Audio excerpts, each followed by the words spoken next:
Bom dia, meu amigo e minha amiga. Que bom estarmos juntos em mais um devocional de fé. Nesse final de semana, eu desejo que Deus esteja contigo e com a tua família. Que a boa mão do Senhor guie os teus passos. Que a presença do Espírito Santo seja constante sobre a sua vida. Que o Senhor esteja te guardando, te livrando do mal, te dando sabedoria para cada decisão, para cada atitude do seu dia a dia. Amém? Gente, eu quero ler hoje com vocês o texto da Bíblia que está em João, Evangelho de João, capítulo 8, versículo 43 até o 45. É uma das conversas que Jesus está tendo com uma multidão que estava enfurecida. Eles estavam exigindo de Jesus algumas coisas e não estavam entendendo o que ele pregava. Estavam querendo manipulá-lo para que ele desse exatamente o que eles queriam, mas eles não queriam se converter. Essa multidão até se parece com homens e mulheres que muitas vezes vão à igreja apenas querendo que Deus lhe dê o que eles querem, mas não querem ouvir a voz de Deus. A voz de Deus que está falando claramente aos corações.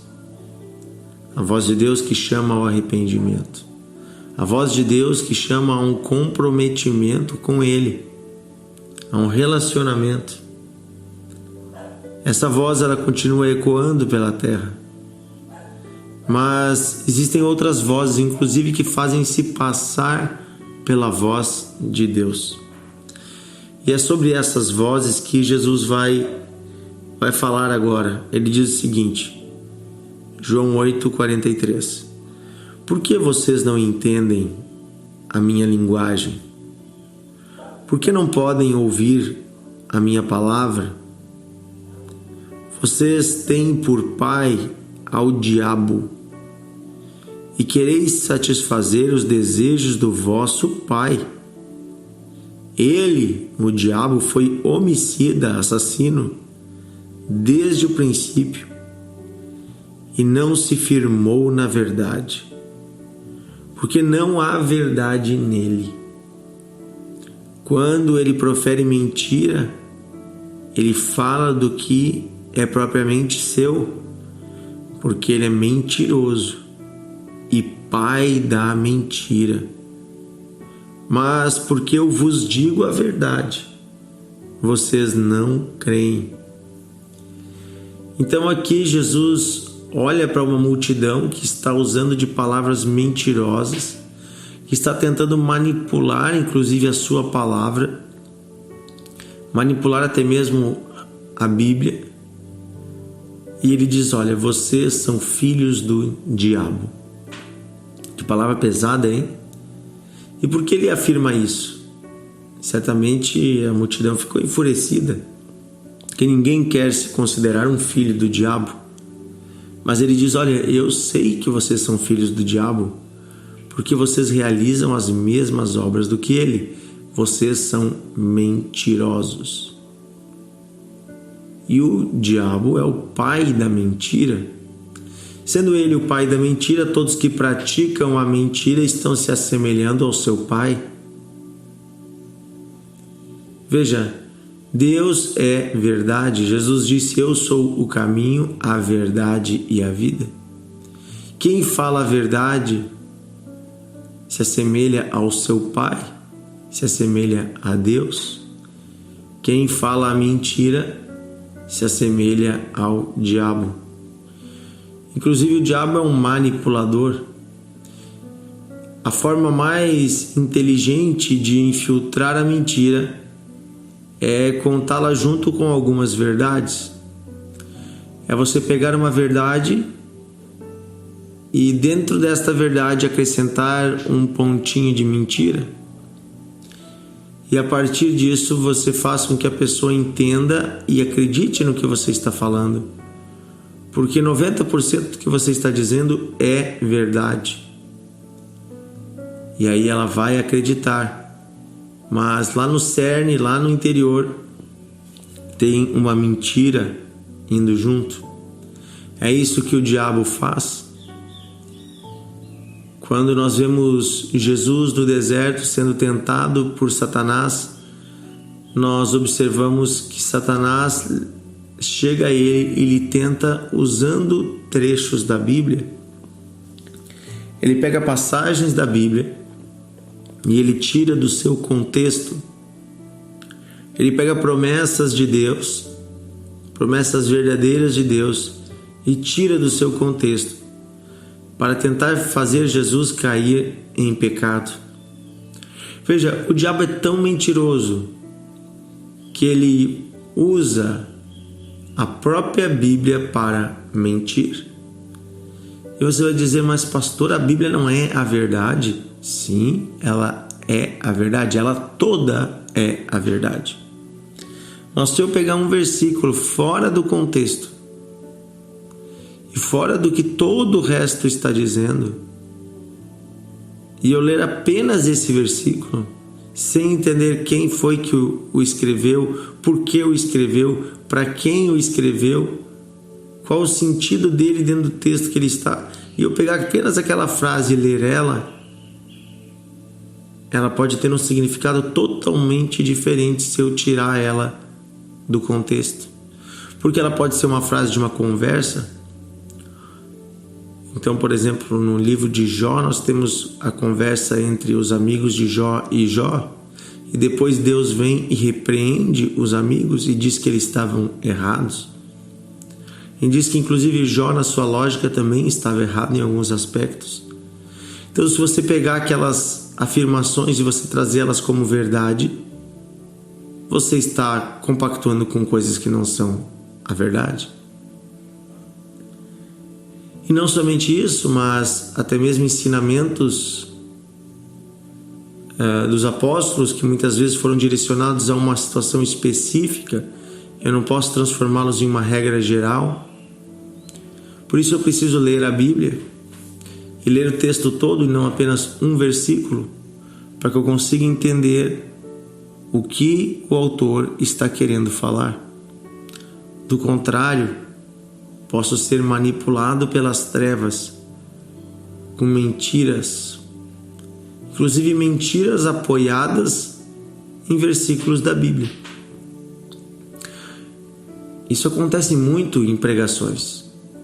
Infelizmente existem homens e mulheres que ou não conhecem a totalidade da palavra de Deus ou escolhem adulterá-la. E aí propagam coisas que não são a verdade. Isso nós chamamos de heresias. As heresias são ensinamentos falsos a respeito de Deus, ou até mesmo deturpações dos princípios de Deus na Bíblia. Então eu estou aqui para dizer que a verdade, ela vem de Deus. De Deus vem unicamente a verdade. E toda mentira tem como pai o diabo. Como foi que Satanás conseguiu fazer Adão e Eva pecar? Ele forçou eles? Ele veio por acaso e obrigou-os a pecar? Não. Mas ele ofereceu uma mentira. Ele disse, não, vocês não vão morrer. Não, esse fruto vai fazer vocês poderosos. Resultado, ao invés de poder, nos fez pecadores. Nos tornou um lixo moral. Nos jogou na lona e trouxe sim a morte. Desde então a humanidade está morrendo. Ninguém vive mais do que 70, 80, 90, 100, 120 anos. Já nascemos com a morte certa por causa do pecado dos nossos antepassados que acreditaram na mentira de uma serpente que falava muito agradavelmente. Cuidado com quem fala muito agradavelmente. Cuidado com quem lhe oferece algo tão bom e não exige nada em troca. Cuidado. O Evangelho de Jesus Cristo sempre vai trazer junto uma implicação. Ou seja, Deus nos abençoa, Deus está conosco, mas Ele também quer nos envolver em um processo de comprometimento, de mudança, de transformação. Que eu e você possamos aprender a discernir a voz de Deus, para não cairmos na voz da serpente, que fala tão agradavelmente. Inclusive nesses dias em que pela internet existem tantos líderes propagando mentiras, que possamos conhecer a Bíblia, de tal modo que as mentiras soem pesado ao nosso ouvido e não possamos concordar com elas, nem propagá-las e nem praticá-las. Querido Deus e Pai, eu peço hoje que o Senhor nos ajude a conhecer a verdade. O Senhor é a verdade. O Senhor é o Deus de toda a verdade, de toda a sabedoria. Não há em outro sabedoria. Não há em outro o conhecimento verdadeiro. Tudo isso está no Senhor. O Senhor é o caminho, o único caminho. O Senhor é a única verdade. O Senhor é a única vida. Cremos que a Bíblia, a Tua Palavra, ela é toda a verdade que precisamos hoje. Nos ajuda a valorizar a Tua Palavra, a lê-la, a estudá-la, a conhecê-la, e livra-nos, Senhor, de sermos manipulados, enganados, persuadidos por vozes mentirosas em nossa mente, coração, por ensinamentos mentirosos, mesmo de pessoas que talvez falem 99 verdades, mas se lá no meio houver uma mentira, ajuda-nos a perceber e a não cairmos nesta cilada. Senhor, em um mundo em que a mentira está tão misturada com a verdade, nos ajuda a termos a sabedoria que Jesus teve para dissuadir Satanás com a Tua própria palavra, como Ele fez lá no deserto, no dia em que foi tentado. Quero pedir, Senhor, que esse final de semana seja cheio da Tua bênção para cada família que está nos ouvindo. Que o Senhor ajude esse pai, esta mãe, este homem, esta mulher a serem pessoas verdadeiras, a andarem na verdade e falarem a verdade, e a guiarem os seus filhos e filhas, seu cônjuge, sua esposa, seus pais, no caminho da verdade. Que possamos ir à igreja e possamos ser igreja, possamos nos envolver no Teu reino, em nome de Jesus. Amém? Que Deus abençoe você, meu amigo. Fica um convite aqui para você compartilhar nesse dia. Escolhe aí 10 amigos que você gosta muito e envia esse devocional. Convida eles também para entrar no grupo do devocional no WhatsApp ou para nos acompanhar lá no Spotify. Estamos lá também com o canal Devocional de Fé. Todos os dias meditamos em um novo texto da Bíblia. Um grande abraço e até amanhã.